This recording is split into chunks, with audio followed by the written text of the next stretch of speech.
Hello, everyone. So I'm thrilled to welcome Dr. Cate Shanahan, an innovative health strategist challenging the standard healthcare paradigm. Dr. Cate is a family physician and a leading expert on dietary fats and metabolic health, who has taught thousands of patients, doctors, and influencers how to upgrade their health by avoiding toxic seed oils prevalent in processed foods. She is on a mission to optimize wellness potential by dispelling outdated misconceptions in mainstream nutrition science and empower people to harness the intelligence of nature. Dr. Kate has shared her groundbreaking research in best-selling book like Deep Nutrition and worked closely with professional athletes, executives, and everyday people struggling with excess weight, inflammation, and low energy. We'll cover simple practical strategies to feel and perform better, along with the truth about eating for metabolic health.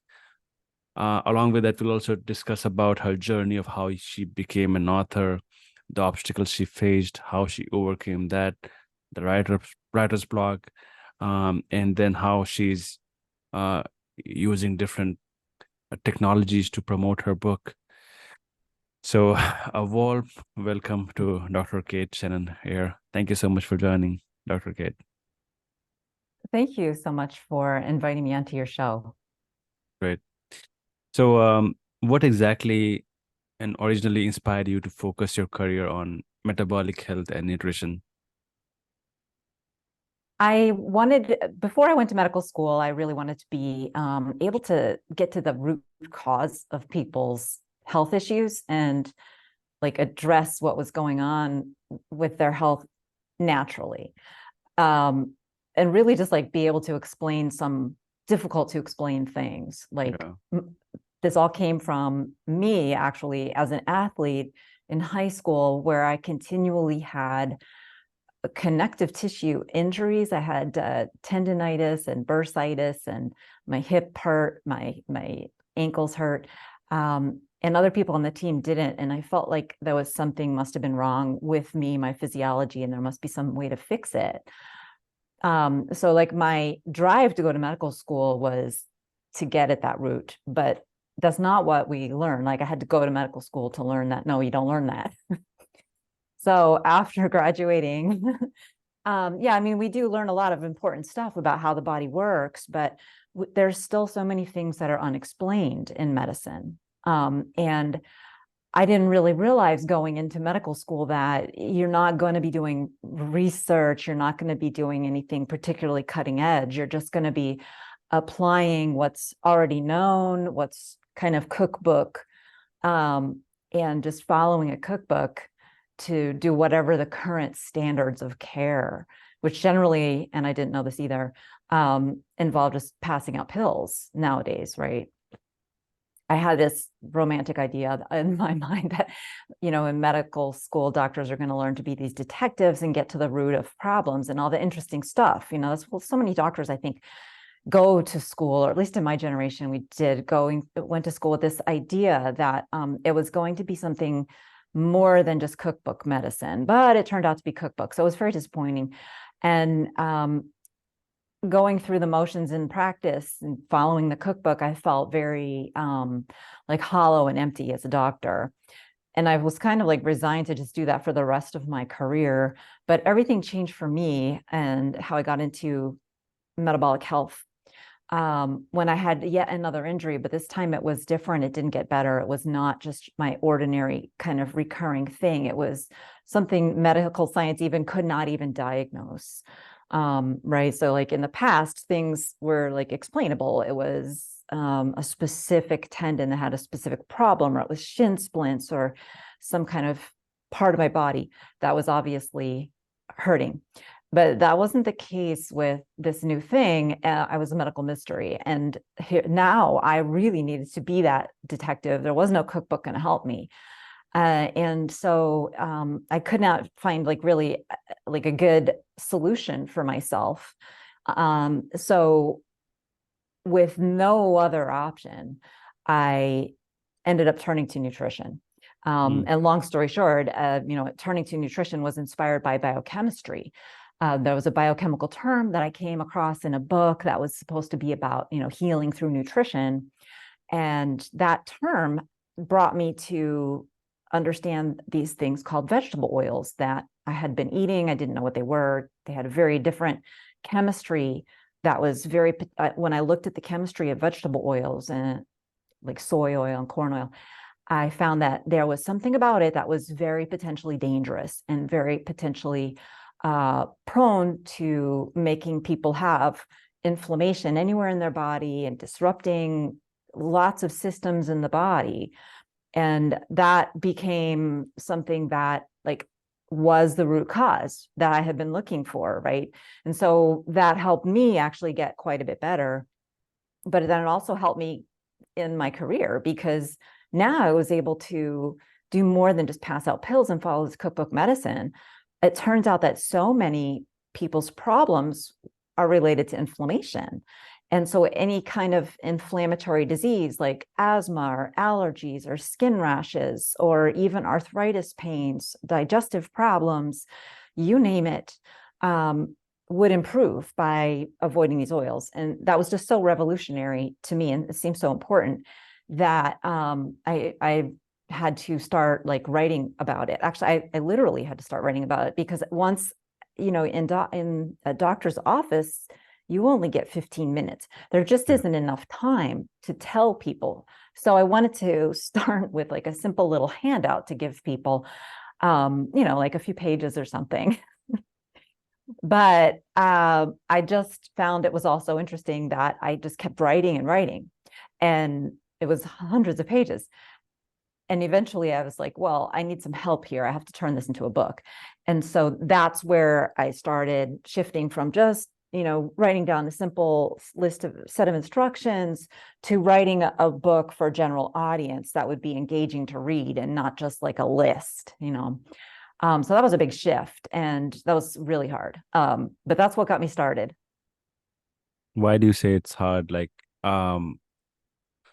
What was your process looks like, and when did you decide that, yeah, I'm gonna turn all of these instructions into the book? And then how much time it took you to turn it into a book? And did you take any external help, or did you do it all yourself, especially the writing part? Yeah, so I probably never would have, I'm not sure if I ever would have thought of writing a book. Mm. If it weren't for the fact that my husband was a writer, and was always was willing to help other people write books, right? So he had helped other people write books. So I was like, hey, I'm your wife. Maybe you could help me write a book. And so that part of it was what enabled me to end up with a product that was very engaging and readable. Because at that point in my career of writing, I had no writing skills whatsoever. So for me, it was difficult because I had no writing skills whatsoever. And I didn't write for my audience at all. I was just writing for my own interest. And that ended up being like this tangential, unreadable, just horribly boring to normal people. But it was the interesting pieces of science to me. So the original versions of Deep Nutrition were just horrible, and just nobody would read it. It was really almost like a journal of me journaling what I thought was interesting about science, right? It wasn't fit for public consumption. So working with my husband, the actual writer, what we came to was a process where I would explain to him what I felt was most important, or most interesting. And then he would say, okay, well, who cares? That's interesting to you, but why would a person care? So that was a key part of the process, right? That it was a big skill for me to go from, okay, this is interesting to me, but why would anyone else in the universe care, right? That wasn't sitting in my head with my own little set of interests. How does it become interesting to a general reader? And so that was a big skill that working with my husband, like he did that. But we did that during conversations. And that's what was so difficult about it, was because these conversations were so much time and energy and effort to get to one little point. Like sometimes we would talk for 3 hours about one sentence. So this is not a process that like I recommend for anyone else. But the like this particular detail of the process is not what I recommend. I recommend that probably you want to work with a professional book doctor who is you know more capable of, like, more focused on doing exactly what an expert needs, right? So I was an expert in the medicine and in the science, but a book doctor is an expert in explaining stuff to people, and they can take subjects in all areas, like whether it's religion, philosophy, cooking, whatever, and they can make it accessible to a person. So that is what I would recommend, and that's actually what I did for my last book. Mhm. So that last book, the first book, just to give you an example of like what a difference it makes in terms of Yeah. compressing your time, right? If Right. you're thinking, well, a book doctor is going to cost me, I don't know, maybe 10,000, maybe 50,000, sometimes $100,000.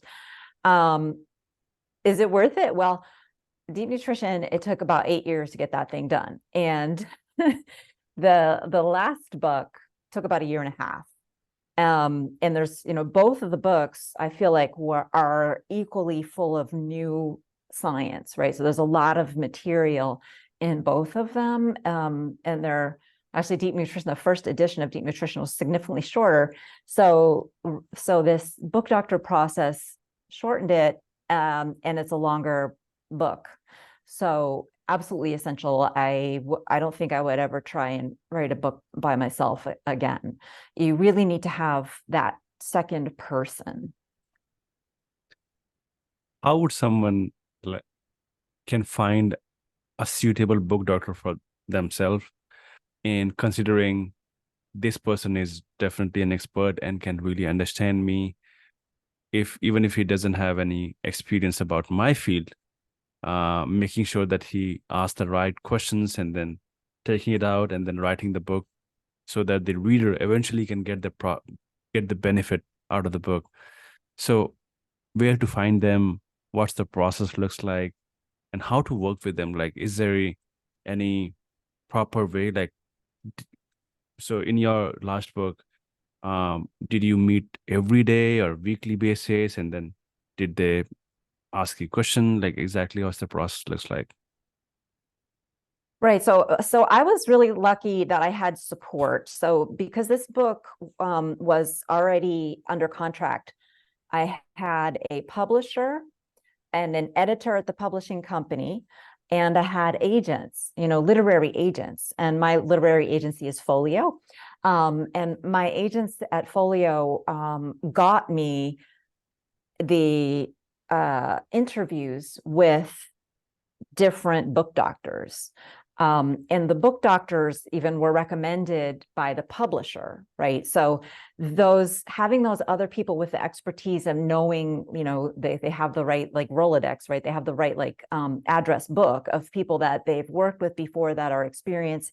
And even better, they have the same genre of experience, right? So the book doctor that I got actually had experience, 20 years of experience in the publishing industry in all facets of editing, but also had done significant work with the same genre, the health and nutrition space.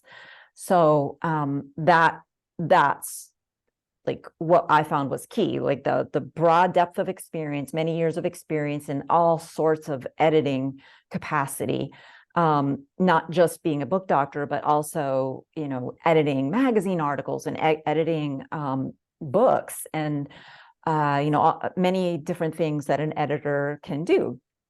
So she had all that experience, and then she'd also had connections and recommendations, right? So that was key too. Like, I looked at her profile. She had she made it easy for me. Like a real professional will make it easy. They will have a website that has their past books, so you don't have to guess and do any kind of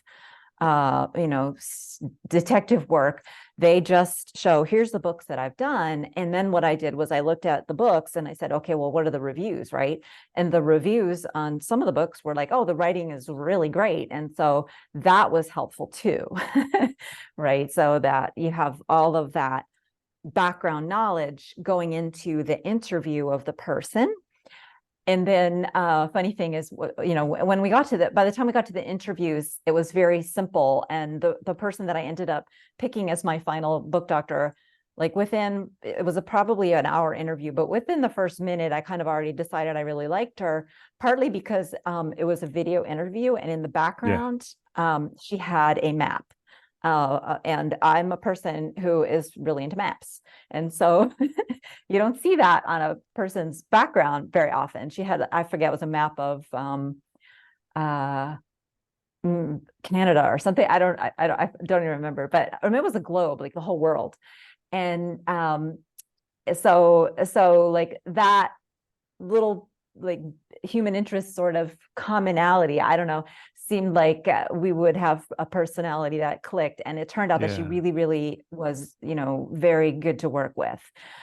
So for what that's worth, right? Everybody has like probably their own process, but hopefully those specific examples, specific things course. might be useful for you. What exactly for other was her people. role? Like, was she writing the book on your behalf, or you writing the book, but she was just guiding you? So it's going to be different for every stage at which a person gets involved. So she got involved at a very, very late stage. I'd already written probably 600 pages. Like the manuscript was very long and I'd already done many versions of it. And my problem was that I wasn't sure how to organize what would be the first piece of information, what would be the next piece of information, what is the important thing to bring the reader through this so that it feels like they're going on an interesting journey of learning that is step by step in a logical unfolding. And I couldn't do that myself. And so what I needed was somebody who could like take all the pieces that were already written and kind of like a chess game, like strategize, okay, here's the first move, here's the next move, here's the I had all the chess pieces and the the chessboard and everything was already there. So she just worked with me to figure out like, okay, this is what you want to do first, this is what you want to do next. So she did not really do very much writing at all. She just kind of cut and paste and maybe a few like transitions, right? Because if something was cut from one spot, and you blop it into an ongoing conversation, because the chapters are an ongoing conversation. You take out one conversation from one chapter and put it into another chapter. You need transitions. So she was really good with adding some transitions too. But it took her. Yeah. It only took her like a couple of weeks once she got to the part of laying, the chess game itself of what was going to go first, what was going to go next, what was going to go next. But it took her about 2 weeks of thinking about it, right? So, and I was under a deadline, so I was getting worried because we had a month and 2 weeks had gone by and I had like nothing. So, basically, she fixed the entire flow of the book, right? She fixed the entire flow of the book, making it more engaging, more readable for the end reader, right?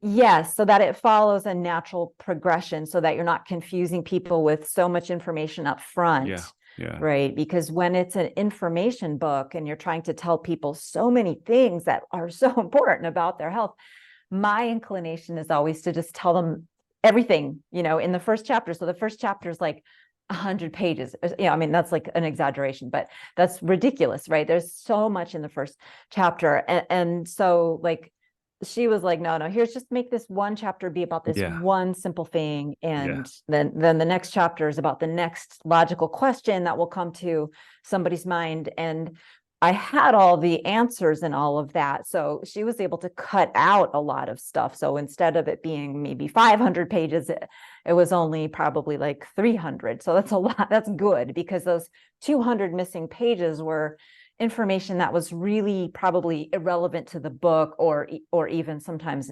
repetitive. And that's the worst thing. You don't want to repeat, because people are gonna be like, I read this already, and lose interest and not finish the book. So the book doctor for me is like a help to make sure that somebody doesn't just start in the book and buy the book, but that they finish the book, Yeah. finish reading it. And did the publisher pay this book doctor, or you paid on your own? I You pay, had to right? you Like had to that. pay. I mean, that's probably something that could be negotiable, but I think for the most part, it's usually the author's job to get the manuscript Done. ready Yeah, for the yeah. publisher to Mm. the final. The editor these days is different. So, I'm of a generation where the whole process of writing and publishing has changed in the past 20 years. So when I kind of first started getting into this, the publishers had editors that would just do a few books a year, and they basically were the book doctor. But Yeah. now that has changed, and the editors that work with the publishing companies have to do a lot more volume, and so they don't have the time. So you use just a more different specialists involved with the process now. So you kind of have to outsource some of the stuff that would have been done by the publisher. They don't do that anymore, so it's on the author. So perhaps these editors now simply focus on copy editing, like line by line editing, just the grammar and um, right, just making Not sure. even really that, like Oh, more really? like just like, is this acceptable or not? Yeah. So because there Ah. is a copy editor too, right? So the copy editor is the one that does that, right? Like the editor does a little bit of that, but the Mm. copy editor is really the one where her job is to catch every last thing. She's like, the guard dog of grammar is how I look at it that way. So it's another different role. So that also, I don't know how that was, because I've only done books in the past 10 years, but I don't know if back in the day the editors was also a copy editor, but now it's a separate editor, and that's something that the publisher pays for. So And who knows can how you long that'll be? Maybe that'll be and can you outsourced to the disclose author like, soon. yeah, and can you disclose like how much did you pay to the book doctor? Well, I know that the range is somewhere between, just a few $1,000s and 100,000. It really depends on what they're doing and how much work it is for them and how much time it's going to be for them. I know that, like, if well, in the health space, actually, most people are not anything like what I do in terms of the writing. Most of the health books that you read, like every popular health book, if you can think of any of them, the main author does not do hardly the level of writing that I do. Yeah. And that's just me. Like I have a different depth of the science, and so I can't outsource it to anybody else. But most health books are like just kind of one concept, like low carb or keto, or I don't know, Mm. vegan, or something like that. There's just like one simple concept, so you can outsource that. And so those folks, I've been told, that do that kind of most of the writing of the book, and the author just sort of looks over it, puts their name on it, and says, yeah, this is something I can get behind, it's part of my mission. That's in the health space, and that would be like around $150,000, and that was even quoted a few years ago, so it's probably more than that. But so that's in the health space. The genres are different. Like if we're talking about another type of nonfiction book that's not in the health space, most of that is by experts who truly are the experts, and they have to be much more involved. But the health space is kind of unique because most of the people are just, almost like, I want to say, figureheads sort of like promoting the concept and for the flag waving of like, this is the way to do it, right? Like this is, you want to believe in this, I believe in this, almost like the politicians of the concept, whether it's low carb, low fat, high fat, whatever. That's the strange thing about the health book industry is it's almost very superficial. But so that's why I'm different, and I've had trouble writing because it took a while for my agents to understand that aspect of working with me as an author. And everybody's unique, right? But this was my unique thing, and I had to discover what it was. But it's important to know that like every genre is got its little quirks, and so I only know the quirks of the health space. Yeah, and we also actually work with these book doctors, but in our world, like we call them um developmental editors, like basically like who fixes the entire flow and the entire structure of the book. So it's kind of a same process where if you have done the majority of the book done, like the written the book, but kind of unsure about the flow and how readers would feel, then you can hire these book doctors or book like developmental editors, like who can fix the entire flow and structure of the book and make sure that it is having more easy to like read experience for the reader. So and then like last time when we had a discussion about like you mentioned that you went on an interview that actually went viral and that helped you get a lot of sales and reviews on the book. Can you talk about that? Yeah, so that was my real time with Bill Maher spot. So Bill Maher is a American comedian, but also news show host. So if you've heard of Jon Stewart or Jamie Oliver, there's sort of a similar idea where they make jokes about how ridiculous the state of the world is. But they also take on, serious topics, obviously, because the state of the world is often in a seriously bad state. So Bill Maher had heard about me because of his producer, who had heard about me on another podcast. So that's where it's just like, you never know what's going to lead to a big kind of breakthrough, right? So I was on a podcast with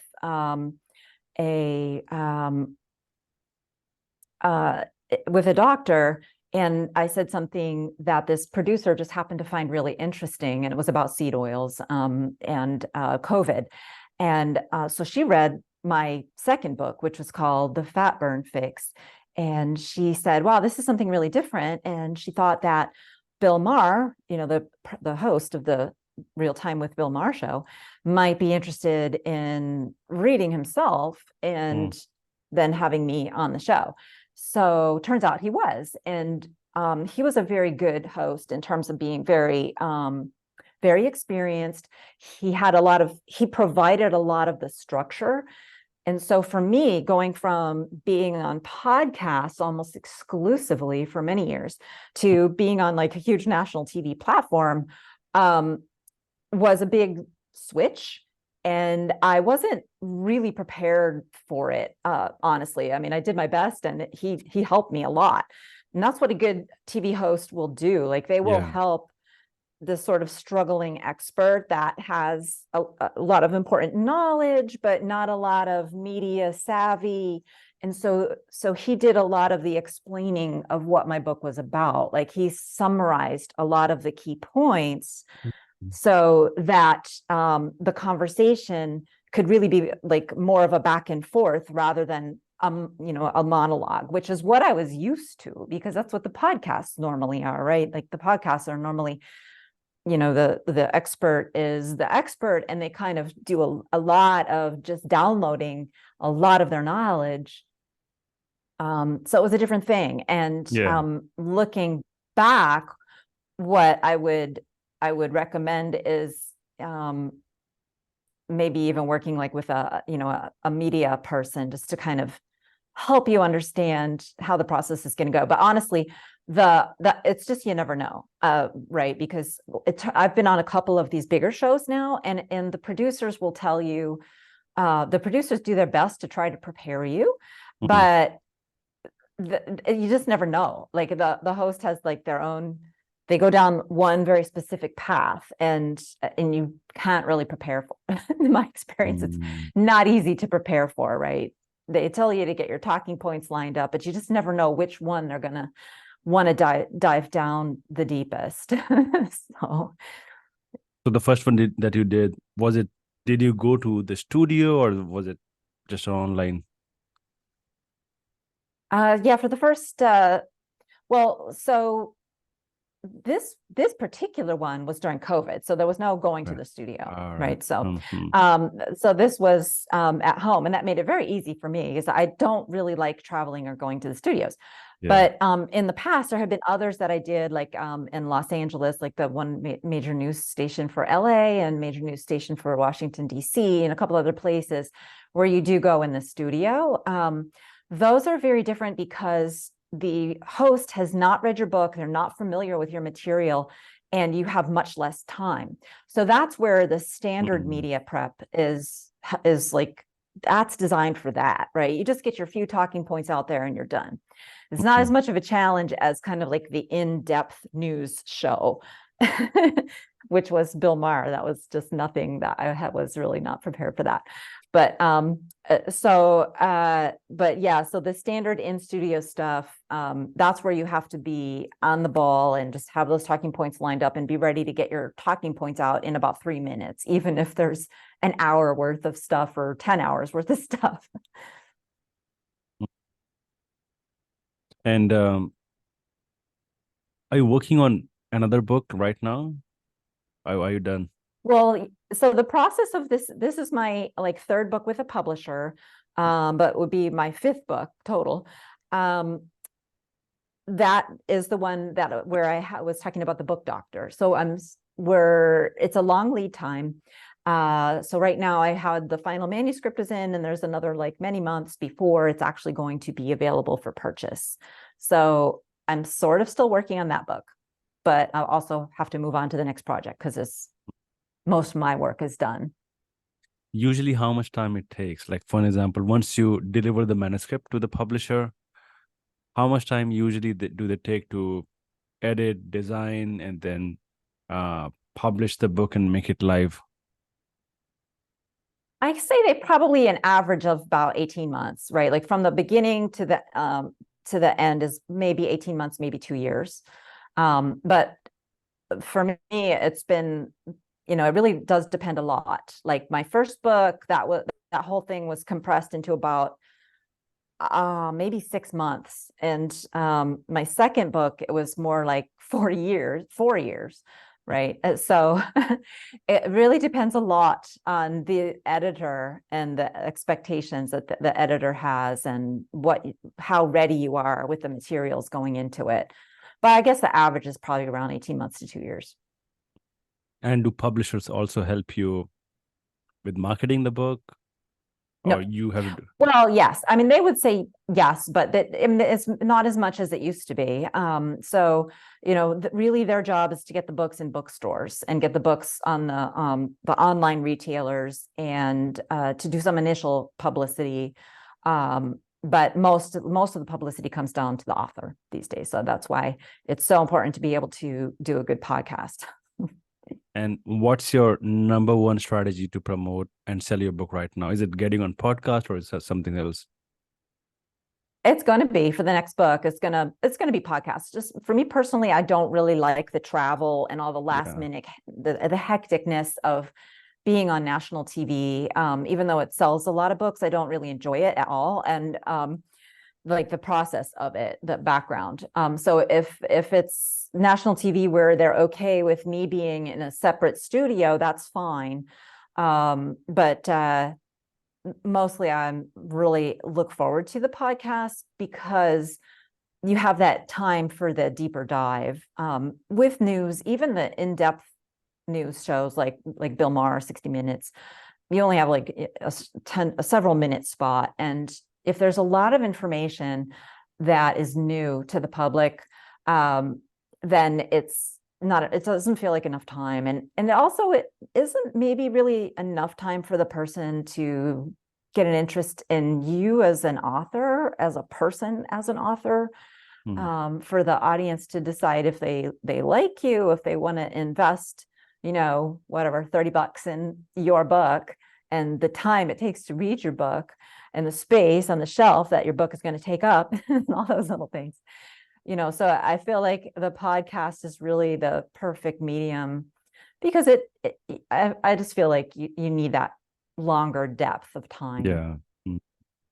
And usually do these hosts or the podcast reach out to you, or you also reach out to these podcast hosts yourself, that like, hey, like, can I talk and promote my book over there? Well, so for me, it's been all of the above. Like the last books that I've done, it was me kind of reaching out sort of to people that I already knew, really, honestly. Like I didn't reach out to people I didn't already know. And because I've been doing this for so many years, that I do know a good number of people that have podcasts. So I'm fortunate that way. So I was just able to reach out and say, hey, I got another book. And a lot of times the response was just super positive and, oh, great. Like, when do you want to record? And, all the good stuff. But this time, since this book is a little bit different, it's not so much self-help. It's big think. It's like political almost. It's like the politics of health. In this case, I'm going to want to reach out to people that I don't have relationships with. So I need a PR agency for that. Got it. What do you think, how your books have impacted your personal and professional life? Like, if you compare your life before writing books and now after books, like, what has changed? For me, everything, because it was with medicine, it was so difficult to practice once I had learned about nutrition, because it just takes so long to help people change their habits and to help people understand what I felt that they needed to understand and what they asked me for. People have a million questions, and you only have 15 minutes. In American medicine, with insurance paying for it, that insurance is not going to pay for your time if it goes beyond 15 minutes, 20 minutes, half an hour at the most.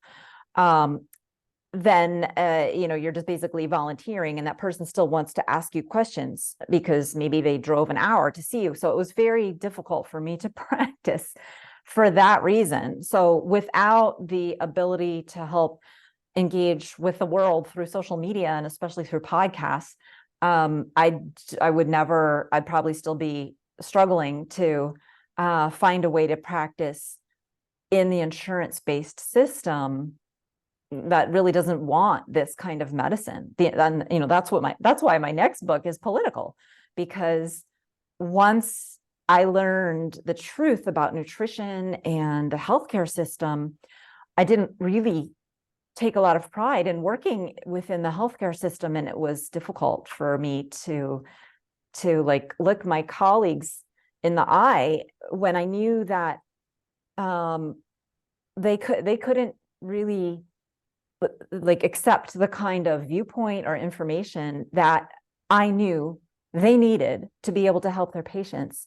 And they couldn't accept it for the same reasons that I couldn't practice in that system.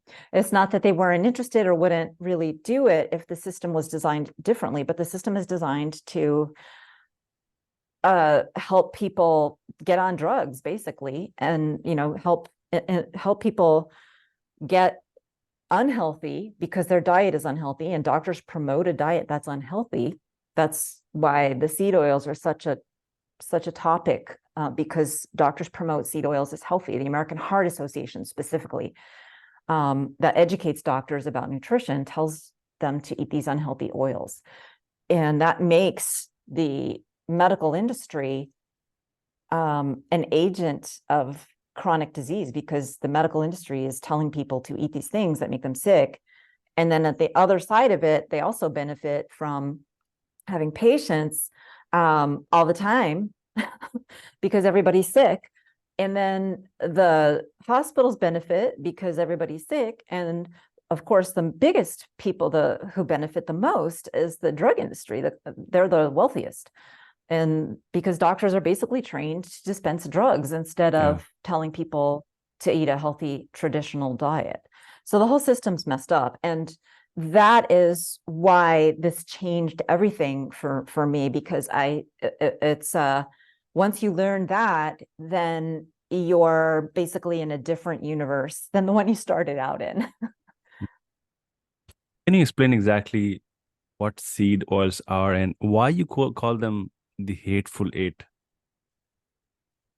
So the seed oils come from a collection of 8 seeds that become oil only in a factory. They have to be refined in huge factories, very heat and pressure intensive, chemical intensive process. These are not oils that humans should be eating. And the 8 of them are corn, canola, cottonseed, soy, sunflower, safflower, and rice bran, and grapeseed oil.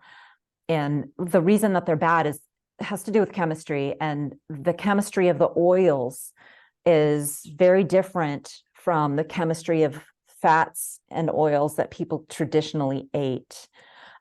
People traditionally ate more saturated, monounsaturated, fat-rich foods.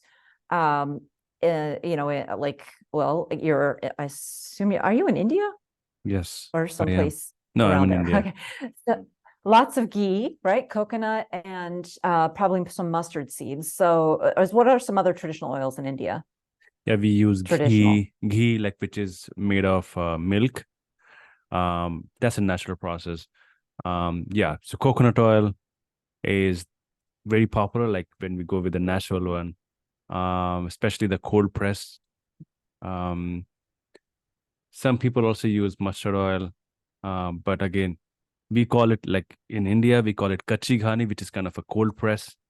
Again, um, so yeah, these are the oils that are kind of most popular, like when it comes to natural oils in India. Yeah, so every country has their own little set of common fats and oils that were traditionally used based on what the animals that they produced, what were the animals that they produced. And so there's a lot of cows and cattle in India and Yeah, throughout much of the world, actually, with the exception of, with the exception of just a few countries, everybody now has dairy animals. And so almost everybody on the planet now has access to butter. And butter fat is very stable compared to the chemistry of these seed oils. You can heat it and it won't break down chemically. And you can eat a good amount of it and your body can process it naturally. But the vegetable oils are not like that. If you heat them, they actually change into toxic chemicals. They ah, change. Their chemistry is what they were becomes something different, and that something different can be extremely toxic. And even when they don't become toxins, they still will, their chemistry, there's fatty acids that are not saturated are called unsaturated. And the polyunsaturated fatty acids are the worst ones because they are the least stable ones. But if you eat a lot of these polyunsaturated fatty acids, your body fat, they build up in your body fat, and that changes the chemistry of your body fat, which causes a metabolic shift. And that's what the book, The Fat Burn Fix, was about, the discovery of what is that metabolic shift. Well, it's a devastating one because it makes you crave sugar. It makes you hungry all the time. It changes how your brain works, and it makes cancer and inflammatory diseases almost inevitable. The more of these that you eat, the more likely you are to get some sort of horrible disease, early-ish in life before your natural lifespan would come to an end. So, yeah, that's what they are. And the tradition, they're industrially produced and they have no flavor, and yet they're probably super common. I think somebody from the northern part of India said that like soy oil was very common, and another part of India, somebody said that corn oil was very common. So it just kind of depends on what's grown locally, but those are not healthy, and the traditional fats that are more expensive Yeah. are the ones we should be eating.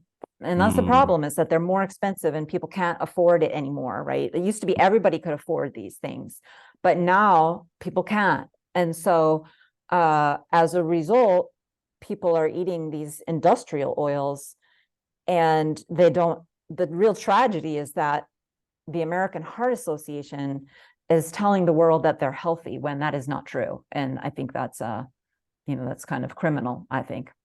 Actually, in India as well, like 99% of the people are using these refined oils, like that are made in factories, industries. Um, Now I think it's more than 10 years. Like my family and I are not using these refined oils. Um, but I know for sure that it most of the homes out here in India as well, um, they are going with refined oils, and especially like in India as well, especially um, the drugs mafia like is here. They promote these uh, openly, and I'm shocked to see like there are some ads on TV where they promote that it is good for your heart. So, but like we know for sure that like it's not good. But why do you think like people, not a lot of people talk about the side effects and exactly what is seed oils and what are the side effects of these on your health? Like, why do you think there are very, very few people like who talk about these? Well, I can tell you that the people who talk about it, like nobody was talking about them before I started talking about them back in, 2004 when I first started talking about it. And I hadn't learned about it because the science wasn't there. Mm. So like nobody's talking about it because I'm the only person talking about it. And even though I've been trying to help the world learn about it for almost 20 years now, I'm only one person, and I'm not like I'm not a media mogul, and I'm not like very out there promoting myself and my ideas all the time. I'd rather do science and write more books. So like that's why, I think that's why. But thankfully now that a lot of people have written books where they were based on, like, I helped people write their books, right? So one of the best-selling books that I was involved in is called the Keto Reset Diet. And the authors for that book, they interviewed me and extensively, and I helped them make sure that the message got out there that if you are eating a high-fat diet, you absolutely need to be paying attention to these oils. Whereas other keto books before that one, they never mentioned the oils at all. Actually, they just said use whatever oil. Like they didn't know the difference, because like I say, this science wasn't out there in the Yeah. medical world. it's Mm. it's not like I made up the science. I read the technical stuff, right? Because like before I went to medical school, I didn't mention this, but I was actually a biochemist. So I knew things about biochemistry that enabled me to read the technical journals. And in the technical journals, I discovered that there were many chemists and toxicologists who had done research showing that these oils could really do a lot of harm in the body. And so what I did was just kind of translate what they were Mm. saying into modern medicine, right? Like, oh, okay, well, so if these things promote inflammation, here's how they can promote fatty liver. Here's how they can promote asthma. Here's how they can cause heart attacks. Here's how they can damage your brain. Here's how they'll change your DNA, and on and on. Here's how they inflame the gut. So that's what I did. But more people should be talking about it. But it's very hard unless you have like a lot of scientific background to talk about it for a very long time. And so now most of the people talking about it are on TikTok, where it's about 30 seconds, and on TikTok, you're not going to take somebody who like a medical doctor who has years of hearing. You're not going to turn around the opinion of somebody like a medical doctor in a 30-second spot on TikTok, right? Unless they're already partway there. So I think that's kind of like the next big barrier, is that I need to get on bigger shows and have a longer conversation that doctors get to hear. And I really think that once doctors start learning that they've been given the wrong information about nutrition, they've been making their own patients sicker, that they'll be horrified and want to learn more. So that's what I'm working on with this next book. That's the mission of this next book, is really to help people as individuals, but also to help medicine become like a better profession than it is right now. Great. Unfortunately. Have you finalized the title of the book? Yeah, it's going to be called Dark Calories, Oh, because it's dark, right? It's yeah, something people don't know about. It's yeah. so it's kind of hidden in the dark, and it's kind of sinister and evil what is happening in medicine. So it's got that dual meaning there. I'm curious, like, do you also get emails from your readers saying that how it has changed their life and their health, like your Well, books? yes, I'm so lucky to get that, on a regular basis. I'm, very, that really makes my day. If somebody Yeah, sends me an email about like how much it's changed their life, I get that quite frequently. Thank you. great. I'm very grateful for that. Yes. What suggestions do you have for aspiring writers who are struggling to write their book and wanna write the book? Yeah. So, I mean, for me, I can tell you like that I wouldn't have wanted to write a book unless I felt I had something important to say. Yeah. So for me, my first piece of advice is, well, what is it you want to say? And then, figure out how that's going to change the world for the better. Mm. And then make sure that that is coming through in everything that you write, so that it doesn't seem like you're just talking about your silly idea, which is how it would have been, when my first many attempts at writing this were exactly that. It was just like, oh, I love this idea. It's so interesting to me. No, you have Great, to be interesting to someone else. great, awesome. Thank you so much, Dr. Kate, for joining in today. Can you share with the audience that where they can find you and your books? Yeah, so thanks for the question. So please visit my website, which is drcate.com, and that's drcate.com. And then I'm on Twitter, Facebook, and Instagram with the handle at drkate.com. Oh yeah, not Twitter, X, right? They had to do that to us. Great. Awesome. Thank you so much, Dr. Kate. It was fun chatting with you and learning so many things from you, not only about the book journey, but also about seed oils and uh, the damage it does to your body. So thank you so much today. And thank you so much, listeners, for hopping in and listening to the show. Thank you for having me on. It's been a pleasure speaking with you.